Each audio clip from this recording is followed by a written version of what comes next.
Hey everyone, कैसे हो सारे? आई होप जैसे भी होगे बहुत सही होगे। तो आज मैं जो आप लोगों को स्टोरी सुनाने वाला हूँ तो वो ध्रुव की स्टोरी है और ये 1991 में घटी थी। तो ध्रुव दिल्ली के पास में एक गांव पड़ता है, वहाँ पे ध्रुव रहता है और उसने अपनी शुरुआती पढ़ाई अपने ही गांव में की थी, लेकिन उसे हायर स्टडीज के लिए दिल्ली आना था। तो वो उस चीज़ से काफ़ी खुश था क्योंकि वो बहुत टाइम से चाहता भी था कि वो दिल्ली आकर के रहे। खैर, वीडियो शुरू करने से पहले, स्टोरी शुरू करने से पहले मैं आप लोगों से एक रिक्वेस्ट करना चाहता हूँ। आई होप आप लोगों को वीडियोस पसंद आ रही होगी, और अगर पसंद आ रही है तो प्लीज़ लाइक किया करो यार, और कमेंट करके बताया करो कि क्या अच्छा लग रहा है आप लोगों को, क्या बुरा लग रहा है। और अगर आप लोगों के पास भी ऐसी कोई स्टोरीज है जो आप लोगों को लगता है कि यहाँ पे शेयर की जा सकती है, तो मेरा इंस्टाग्राम लिंक आप लोगों को नीचे डिस्क्रिप्शन बॉक्स में मिल जाएगा। तो वहाँ जाकर के आप लोग अपनी स्टोरीज मेरे साथ शेयर कर सकते हो, और मैं आने वाले वीडियोस में उन स्टोरीज को जरूर लाऊंगा। तो चलो वापस से स्टोरी पे आते हैं।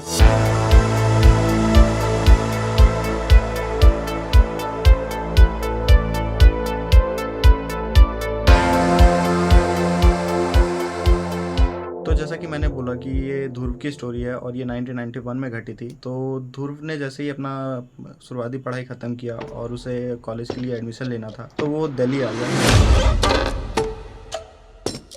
क्योंकि वहाँ पे ही उसे अच्छा कॉलेज वगैरह मिलता। और ध्रुव की जो फैमिली थी तो वो भी काफ़ी रिच फैमिली थी, मतलब ध्रुव के दादाजी अपने गांव के अंदर मुखिया थे। तो जैसे ही ध्रुव दिल्ली आया तो उसने अपना एडमिशन जिस कॉलेज में कराया था उसके आसपास वो अपना घर देखने लगा जहाँ पे वो रह सकता था, क्योंकि उसको हॉस्टल के अंदर रहना नहीं था। तो इसलिए वो चाह रहा था कि एक बाहर ही कहीं अच्छा सा कमरा देखे या फ्लैट देखे, ये वहीं पे रहता। तो ऐसे काफ़ी टाइम ढूंढने के बाद ही उसको कॉलेज से काफ़ी नज़दीक ही एक फ्लैट मिल गया, जहाँ पे इसको रेंट वगैरह भी काफ़ी कम लग रहा था, और इसने मतलब ये काफ़ी इसके बजट के अंदर ही था।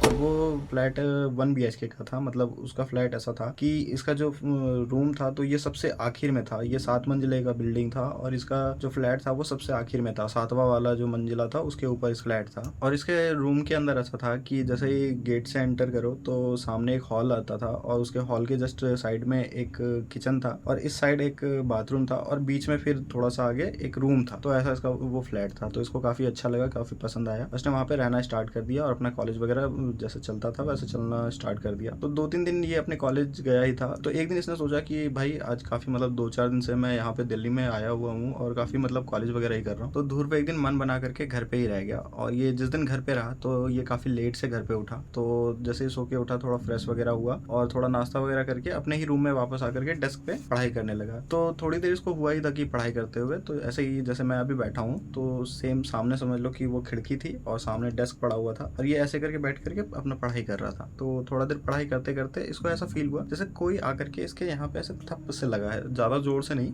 बस धीरे से ऐसे करके लगा। तो इसको लगा पता नहीं ये क्या आकर के लगा। इसने ऐसे पीछे मुड़ करके देखा तो इसको कुछ भी नहीं दिखा। तो इसने ऐसे इग्नोर किया, इसको लगा ऐसे ही कुछ हुआ होगा। फिर थोड़ी देर ऐसे पढ़ाई करते करते वापस से इसको लगा जैसे इसके यहाँ पे आकर के कोई फिर से ऐसे लगा है। तो वापस से इसने मुड़ करके देखा तो इसको लगा कि शायद ये काफी देर से यहाँ पे शायद बैठा हुआ है और घर पे अकेला भी है, तो थोड़ा इसका मन ऐसे सा हो रहा है और इसको लग रहा है कि कुछ मतलब ज्यादा सही ये सोच रहा है। तो ये थोड़ा इग्नोर करके वापस से ये अपने बेड पे चले गया सोने के लिए। और जैसे ही बेड पे गया सोने के लिए तो इसको वापस से तुरंत से नींद आ गई, और थोड़ी देर इसको हुआ ही था सोते हुए, इसको तुरंत से नींद आ गई। तो ये तुरंत सो भी गया, और फिर वापस से इसकी नींद करीब शाम के 5-6 बजे खुली। तो इसका जो प्लान था कि ये थोड़ा घूमेगा फिरेगा, तो ये तो खैर इसका चौपट हो गया। फिर भी इसने सोचा कि आसपास कहीं से घूम करके आ जाता हूँ। तो ये नीचे गया, थोड़ा बहुत इधर उधर घूम करके आया। तो घूम करके आते आते इसको करीब 8 बज गया रात के। तो वापस जैसे ही आया तो इसने वापस से कुछ सोचा कि चलो किचन में जाते हैं, कुछ बना लेते हैं, उसके बाद खा करके वापस से सो जाएंगे, फिर कल से अपना कॉलेज वगैरह वापस से जो भी है वो करेंगे। तो ये वापस से किचन के अंदर गया और वहाँ जाकर के कुछ अपने लिए बनाने लगा। तो ये जब था और ये खाना बना रहा था तो इसका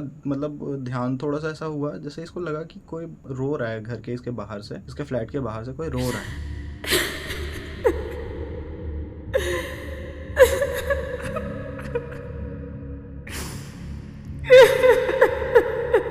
तो इसने थोड़ा इधर उधर देखा, इसको लगा कहाँ से ये आवाज आ रहा है। पहले तो इसको समझ नहीं आया कि ये आवाज आ कहाँ से रहा है। तो इधर उधर देखा इसने, इसको समझ नहीं आया। तो इसको लगा हो सकता है इसको वहम सा हो रहा है। तो इसने उस चीज को भी इग्नोर करने का ट्राई किया। तो फिर से ये अपने काम में लग गया, और थोड़ी देर जैसे ही इसको और हुआ ही था काम करते हुए कि इसको वापस से वो जोर से आवाज आई रोने की, और ये किसी लड़की की रोने की आवाज। तो जैसे ही इसने ये आवाज सुना तो इसको ऐसा महसूस हुआ जैसे ये फ्लैट से रूम से बाहर निकलते थे, गेट से बाहर निकलते थे तो एक सीढ़ी जाती थी, और सीढ़ी वो सीधा छत के ऊपर जाती थी। क्योंकि ये सबसे आखिर में रहता था तो सीधा वो छत के ऊपर ही जाती थी और करीब मान के चलो कि 4-5 सीढ़ियाँ चढ़ने के बाद ही छत आ जाता था। तो इसको ऐसा लगा कि क्या पता नहीं, हो सकता है कोई और भी बिल्डिंग के अंदर बंदे रहते हैं, हो सकता है उसमें से कोई आकर के वहाँ पे रो रहा हो, किसी को कुछ प्रॉब्लम हो। इसने सोचा कि जाकर के खिड़की से मतलब गेट से थोड़ा सा झाँक करके देख लेगा कि कोई है क्या वहाँ पे बैठा हुआ। तो इसने अपना वो खाना वहीं पे छोड़ दिया और ये गेट को ऐसे ही धीरे से खोला और वापस ऐसे झाँक करके देखने लगा कि कोई है क्या वहाँ पे बैठा हुआ। तो इसको वहाँ ऐसे तो कोई दिखा नहीं, तो इसको लगा कि हो सकता है जो भी वहाँ पे बैठा होगा तो उसको पता चल गया होगा कि ये वहाँ पे जा रहा है देखने के लिए, तो वो ऊपर छत पे चले गया होगा। तो ये फिर वापस से इग्नोर उस चीज को किया और ये चले गया सोने के लिए। फिर जैसे ये सोया हुआ था रात में, तो अब इसको ऐसे महसूस हो रहा है जैसे कि कोई छत के ऊपर बहुत तेज तेज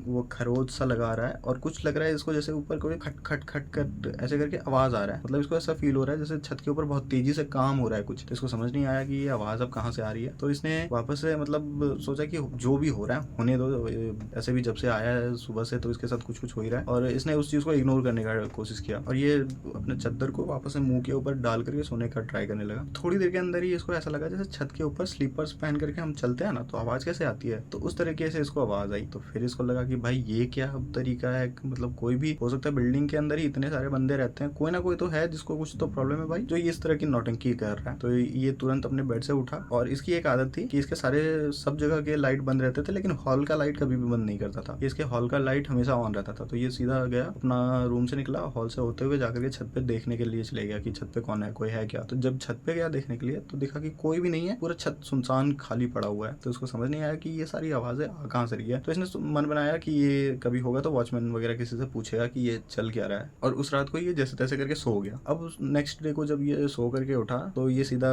उठते ही कॉलेज निकल गया और दिन भर कॉलेज में इसका दिन निकल गया। तो इसको पता नहीं चला। ये शाम में वापस से घूमते फिरते करीब 6 बजे तक घर आया और जब घर आया तो वापस से अपने डेस्क पे जाकर के बैठा और वापस से कुछ पढ़ाई के लिए जो भी उसको मिला था अपने कॉलेज से वो करने लगा। तो थोड़ी देर के अंदर वापस से इसको वो थप से ऐसे करके पीठ के ऊपर किसी के मतलब जैसे होता है ना ठोकर से लगने की मतलब महसूस सा हुआ इसको, जैसे ठोकर सा लगा है इसको कुछ। तो इसको फिर से समझ नहीं आया कि ये क्या हो रहा है। ये फिर से अपना चिढ़ सा गया और अपना जो भी था पढ़ाई वढ़ाई सब छोड़ा और ये अपने जाकर बेड पे बैठ गया फोन तोन चलाते चलाते। और उस टाइम तो फोन नहीं होते थे या फिर जो भी था उस टाइम, तो वो चीज करते करते बुक वगैरह पढ़ते हुए वो सो गया। अब ठीक से तो सोया नहीं था लेकिन सोने की कोशिश कर रहा था। अब करीब ऐसे करते करते 1:15 या 1 बजे का रात हो गया होगा। 1:15 जिनको नहीं समझ में आया तो 1:15। तो इतना जैसे ही टाइम हुआ होगा तो ये थोड़ी थोड़ी नींद में जाना मतलब जाना स्टार्ट ही किया था इसने। तो इतने में इसको ऐसे महसूस हुआ, इसके रूम की लाइट बंद थी लेकिन इसके हॉल की लाइट चालू थी और हॉल से जो थोड़ा सा लाइट इसके रूम के अंदर आता था तो वो लाइट इसके अंदर रूम के अंदर आ रही थी। तो अब इसको ऐसा महसूस हुआ कि इसके बेड के जैसे ये सामने बेड पड़ा हुआ है तो मैं बेड के ऊपर हूँ और इधर कोने में कोई बैठी हुई है और वो रो रही है इसको देख देख करके। और इसने चद्दर मतलब एक तरह से चद्दर अपने ऊपर ऐसे रखा हुआ है। तो इसको ऐसा महसूस हो रहा है जैसे कोई वहां पे बैठ करके रो रही है इसको देख करके। पहले तो इसने उस चीज को इग्नोर करने का कोशिश किया लेकिन इसके भाई इसका पूरा खून सूख चुका है उस टाइम कि ये ना तो उघार के देख पा रहा है कि भाई कौन बैठा है या फिर इसकी हिम्मत नहीं हो रही कि ये कुछ उस पर रिएक्शन दे सके। तो ये जैसे तैसे अपना वो चेहरे के ऊपर ढक करके रखा कंबल को और एकदम पसीना पसीना हो चुका है। इसका बिस्तर पूरा पसीने पसीने से भीग चुका है। फिर जैसे ही करीब ये 5 मिनट तक चला और 5 मिनट के बाद फिर इसको महसूस हुआ कि नहीं अब कोई नहीं है। तो इसने सटाक से ऐसे करके नीचे किया अपना कंबल और देखने लगा कि यहाँ कोई है क्या। तुरंत से लाइट चालू किया तो उसको रूम के अंदर कोई नहीं दिखा लेकिन ये बहुत जोर से डर चुका था उस टाइम तक और इसको महसूस हो चुका था कुछ तो गड़बड़ है इस बिल्डिंग के अंदर। और इसने जैसे सोचा था कि वॉचमैन वगैरह किसी से पूछेगा। तो आज दिन भर तो इसको टाइम मिला नहीं जिससे ये पूछ पाता और काफी रात भी हो चुका था। तो इसने सोचा कि अब चाहे जो हो जाए कल तो ये कॉलेज जाएगा ही नहीं और पहले तो यही करेगा कि पूछेगा कि इस रूम के अंदर आके चल गया है। फिर उस रात को जैसे तैसे ये सो गया और नेक्स्ट डे को जैसे ही सो करके उठा इसने तुरंत घर पे फोन किया और अपनी मम्मी को बुला लिया। घर पे बताया नहीं कि ये इसके साथ प्रॉब्लम चल रही है। इसने सीधा मम्मी को बोला कि मेरी तबीयत ठीक नहीं लग रही है और आप आ सकते हो तो आ जाओ। तो इसकी मम्मी तुरंत क्योंकि गाँव इनका थोड़ा पास में ही था तो उसी टाइम आ गई मम्मी इनकी 2-3 घंटे के अंदर ही। और जो ध्रुव था इसकी हिम्मत नहीं हो पा रही थी कि ये अपने फ्लैट में रहे। ये सुबह होते ही फ्लैट से बाहर आ गया था और दोबारा फ्लैट के अंदर जा ही नहीं रहा था। तो इसकी मम्मी जैसे ही आई तो मम्मी के साथ ये फ्लैट के अंदर गया और ये उस कमरे के अंदर जा ही नहीं रहा था जो इसका कमरा था। ये बल्कि हॉल में ही बैठा था। जब तक इसकी मम्मी थी तब तक ये मम्मी को अपना बता भी नहीं रहा था कि क्या क्या प्रॉब्लम चल रहा है। ये बस कुछ कुछ बहाना करे जा रहा था कि मेरी तबीयत ठीक नहीं लग रही है, कुछ ऐसा हो रहा है कुछ वैसा हो रहा है। लेकिन जब इसकी मम्मी समझ गई कि कुछ तो प्रॉब्लम चल रहा है तो मम्मी ने उसको जोर दे करके पूछा कि आखिर हुआ क्या है। तो फिर ध्रुव ने बोला कि मम्मी ऐसे ऐसे करके मेरे साथ परसों से हो रहा है इस रूम के अंदर, मतलब यहाँ पे मेरे को ठीक नहीं लग रहा है। तो उसकी मम्मी ने बोला कि तो अभी तक इस कमरे में क्या कर रहा है, चल पहले तो ये घर हम लोग खाली करते हैं, ये फ्लैट हम लोग खाली करते हैं। लेकिन वही बात है पहले से इतना वो डिपॉजिट वगैरह कर दिए होते हैं कि काफी सारा पैसा फंसा होता है तो इतनी जल्दी तो कोई भी नहीं छोड़ सकता। तो उसके साथ भी ऐसे सही कंडीशन था कि उसने काफी पैसा दे रखा था पहले से ही और एडवांस में भी काफी पे कर रखा था, तो वो उस रूम को छोड़ नहीं सकता था। और उसकी मम्मी बोली कि ठीक है, हम लोग थोड़ा बहुत पहले पता करो, देखो क्या बात है इस रूम के अंदर, उसके बाद थोड़ा बहुत पूजा करा लेंगे अगर ठीक रहा सब। तो ध्रुव और ध्रुव की मम्मी तुरंत नीचे गए, बिल्डिंग से नीचे उतरे और जो वॉचमैन था उससे जाकर पूछा कि भाई इस घर के अंदर क्या क्या प्रॉब्लम है, क्योंकि ध्रुव ने एक दो बारी अपने फ्लैट के ओनर को भी फोन किया था जिसने उसको वो फ्लैट दिलवाया था कि क्या बात है, ऐसे ऐसे कुछ प्रॉब्लम है क्या। तो फ्लैट झूठ कहे जा रहा था कि नहीं ऐसी कोई बात नहीं है, कुछ भी नहीं है, तुम बेकार में तुम्हें वहम हो रहा होगा। वो ठीक से बता नहीं रहा था। तो ध्रुव को समझ में आ गया था कि जो ओनर है वो कुछ बताने से रहा। तो उसने जाकर सीधा वॉचमैन से पूछा। वॉचमैन भी पहले बता नहीं रहा था, लेकिन जब ज्यादा करके पूछने लगे तो फिर वॉचमैन ने बताया कि किसी को बताना मत कि मैंने आपको ये बताया। लेकिन इस जो फ्लैट के अंदर है तो इसमें करीब 6-7 मंथ पहले एक लड़की रहती थी जिसने अपने आप को हैंग करके मतलब खुद को फांसी लगा करके खुद को मार लिया था। और वो जो लड़की थी तो वो करीब 1.5 साल तक इस फ्लैट के अंदर रही थी। और वो लड़की का फैमिली बैकग्राउंड किसी को भी नहीं पता कि वो कहाँ से आई थी, उसके मम्मी पापा कौन थे या फिर